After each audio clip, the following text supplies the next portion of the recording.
वालेकुम। मेरा नाम है मोहम्मद अहमद और आज जो है वो न्यूमेरिकल्स कर रहे हैं, कुछ सॉलिड स्टेट फिजिक्स के जो हैं वो हैं। सबसे पहले जो है फर्स्ट वाला न्यूमेरिकल वो स्किप किया, वो बाद में करेंगे। स्टार्ट करना है प्रॉब्लम नंबर 8 से जो है। A photon with a wavelength of this strikes an atom of hydrogen. Determine the velocity in meter per second of an electron ejected from the excited state n of 3। और आगे ये दिया हुआ है किस में फाइंड करना है। सबसे पहले जो है वो लिख लेते हैं जो हमें दिया हुआ है। हमने वेलोसिटी ऑफ इलेक्ट्रॉन जो है वो फाइंड करनी है जो एजेक्ट होगा, और थर्ड ऑर्बिटल में से वो एजेक्ट हो रहा है। तो इधर जो है वो हम फॉर्मूला यूज़ करेंगे, वो कन्वेंशनल फॉर्मूला नहीं यूज़ करेंगे जो हम एटॉमिक एंड मॉलिक्यूलर फिजिक्स में कर रहे थे, is equal to h nu वाला सिर्फ। क्योंकि इसके अंदर जो है ये फोटो इलेक्ट्रिक इफेक्ट है और इसके अंदर हम जो है वो कंसिडर कर रहे हैं ज़्यादा चीज़ें जो इलेक्ट्रॉन पे इफेक्ट करती हैं। सबसे पहले देख लेते हैं ये फोटोन जो है वो जो हम इंसिडेंट करवा रहे हैं वो तो हमें पता है कि E is equal to h nu होता है। फोटोन एमिट करवा वो जो है इंसिडेंट करवा रहे हैं, विच इज़ इक्वल टू ई जो है बाइंडिंग एनर्जी और ई स्कैटरिंग, ये दोनों जो है इनका सम जो है वो इसके इक्वल आएगा।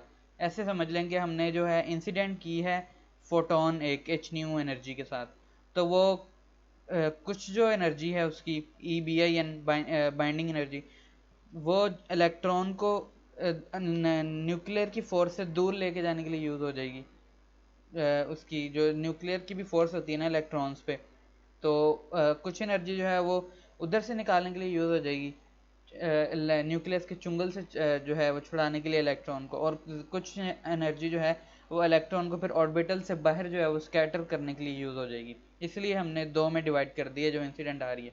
इंसिडेंट जो आ रही थी वो इन दोनों में डिवाइड हो गई है। बाइंडिंग में जो है पहले उसने न्यूक्लियर से आज़ाद करवाया इलेक्ट्रॉन को और फिर बाहर को स्कैटर करवा दिया, और ये इलेक्ट्रॉन बन के निकल रहा है, वेव बन के नहीं निकल रहा, ना फोटोन बन के निकल रहा है जैसे हम पहले पढ़ते हैं। तो ये एक ख्याल रखना है कि ये इलेक्ट्रॉन पार्टिकल निकल रहा है क्योंकि ये फोटो इलेक्ट्रिक इफेक्ट है, इसलिए हमने उसकी वेलोसिटी फाइंड करनी है। और वेव फंक्शन नहीं है क्योंकि ये वेव नहीं है जो हम कंसिडर कर रहे हैं इधर।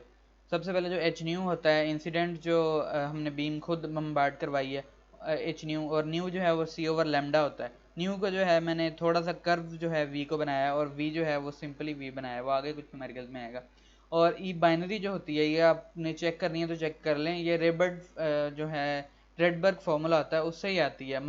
के ओवर एम स्केयर जो है रेडबर्ग फार्मूले से आती है। एनर्जी जो है कैस बाइंडिंग एनर्जी फाइंड जो है उसका फॉर्मूला रेडबर्ग इसको कहते हैं रेडबर्ग इक्वेशन है, उससे आती है। हमने पढ़ी हुई एटॉमिक एंड मॉलिक्यूलर फिजिक्स में, अगर आप नोट्स खोल के देखेंगे वो बोले तो मिल जाएगी पहले। उसके अंदर जो है हम के को जो है वो यूज़ नहीं करते थे क्योंकि वो कांस्टेंट डील होता था तो उससे ज़्यादा कोई फ़र्क नहीं पड़ता था, लेकिन यहाँ पे हमने करना है। और ई स्कैटरिंग जो है वो 1/2 mv² होगा काइनेटिक एनर्जी, क्योंकि जब इलेक्ट्रॉन निकलेगा उसके अंदर से एज अ वेव नहीं एज अ पार्टिकल तो उसकी काइनेटिक एनर्जी होगी सिर्फ, तो वो 1/2 mv² हो गया। अब इन तीनों को जो है वो इन इक्वेशन में पुट कर देना बस। एच न्यू जो है वो इसकी जगह ये आ गया, ई बाइंडिंग जो है वो इधर जाएगा तो नेगेटिव हो जाएगा, ई बाइंडिंग आएगा -k/9।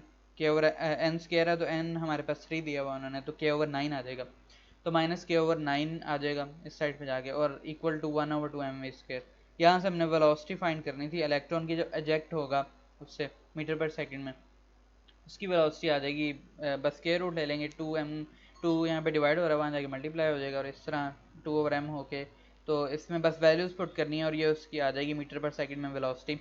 ये आप इसमें कैलकुलेट करके देख लें, मैंने ये कैलकुलेट करके देखी है, पहले अंदर वाले में वैल्यूज़ पुट करके फिर इससे मल्टीप्लाई करें 2m से, और फिर जो है स्क्वायर रूट ले लें तो उस v की वैल्यू आ जाएगी। एक साथ लेने से सही नहीं आती, अलग अलग लेने से जो है वो आ जाती हैं।